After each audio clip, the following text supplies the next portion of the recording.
Татарстан шаңғы юлында катнашучылар бүген төштән соң шаңғы базасы янына җыелдылар.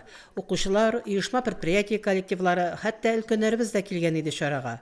Барлык катнашучыларына район башлыгы Альберт Хуҗин сәламләде. Кояшлы ак ял зонасындагы шаңғы юлында өлкәннәрне дә, балаларны да күрергә мөмкин. Шулай ук коллективлары белән дә шаңғы спортын яратучылар бар. 5 километрдан Көбәгөртә мәктәбенә төшеп укырга кирәк иде. Көннәрне шаңғы белән йөрдек. Һәм инде ул безнең гадәти тормыш рәвешенә әверелде.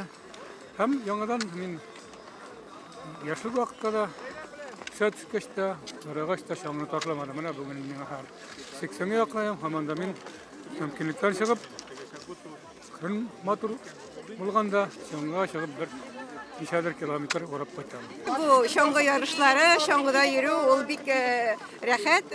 Bu niye tabiatta, tüm böyle bu yıl mine bik pagoda bik evet, bik matur, tabiatta huzurlanıp, bir eğlenip kaytsan indi, köngülge yol bula, yaşisiler kile başlayınırak. Принимаем нашим дружным коллективом Муслимской ЦРБ ежегодно.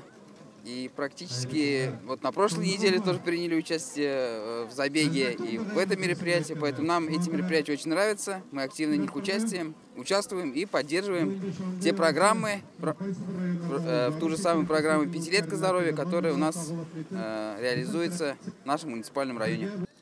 Татарстан шаңғы юлы 2024 чарасында катнашучылар 8 төрдәге номинацияда бүләкләнделәр. Алар арасында иң яшь һәм иң өлкән катнашучыда, иң актив җитәкче һәм иң актив гаилә номинациялары да бар иде. Көннең берникадәр салкын булуына да карамастан, чарада катнашучы һәркем күңел күтәренкелеге, шат кәеф алып таралды. Фәридә Гайнтинова, Динар Нуртдинов, Мөслим телевидениесе.